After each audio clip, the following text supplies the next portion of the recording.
శ్రీమాత్రే నమః. ఎవరైతే లలిత కోటినామ పారాయణలు ఎవరైతే మొదలుపెట్టారు, అసలు ఆ సంకల్పం అనేది వాళ్ళ మదిలో మెదిలిందో నిజంగా వాళ్ళు అత్యంత పుణ్యాత్ములు, ధన్యజీవులు. ఎందుకంటే మనం అనేక పనుల్లోని బిజీ లైఫ్లోని మనం ఏంటంటే ఏదో పూజ చేస్తున్నాం, గబగబా చదివేస్తున్నాం, గబగబా చదివేస్తున్నాం అని కాకుండా ఈ కోటినామ పారాయణ యజ్ఞంలోని మనం పాల్గొనడం వల్ల ఎక్కువసార్లు అమ్మని స్మరించుకోగలుగుతున్నాం.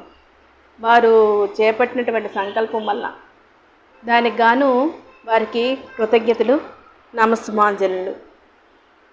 అయితే ఈ లలిత పారాయణలు ఎక్కువగా చదవటం వల్ల మనకి అన్ని రకాలుగా బాగుంటుంది, మంచి వైబ్రేషన్ కలుగుతుంది, మన చుట్టూ కూడా మంచి ఆరా అనేది ఏర్పడుతుంది.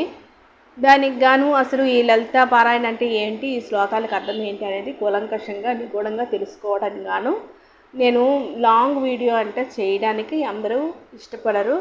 తర్వాత చేయడం ఎంత కష్టమో వీళ్ళు వినడానికి కూడా అంత శ్రద్ధ పెట్టరు. ఏదైనా సరే ఎంత అమృతమైనా కూడా ఎక్కువ సేవించలేరు కదండి.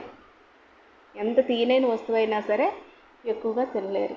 కాబట్టి కొంచెంగా మనం అమృతాన్ని తీసుకోవాలి. కాబట్టి మనం ఏం చేస్తామంటే ఒక్కొక్క శ్లోకానికి ఒక్కొక్క రోజు అర్థం తెలుసుకుందాము.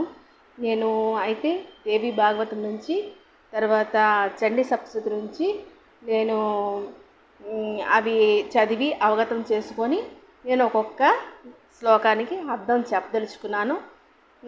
దానికి గాను ఇప్పుడు అమ్మ నాకు ఆ శక్తిని ప్రసాదించాలని కోరుకుంటూ ఇంకా వీడియోలు చేద్దామని అనుకుంటున్నాను. శ్రీమాత్రే నమః.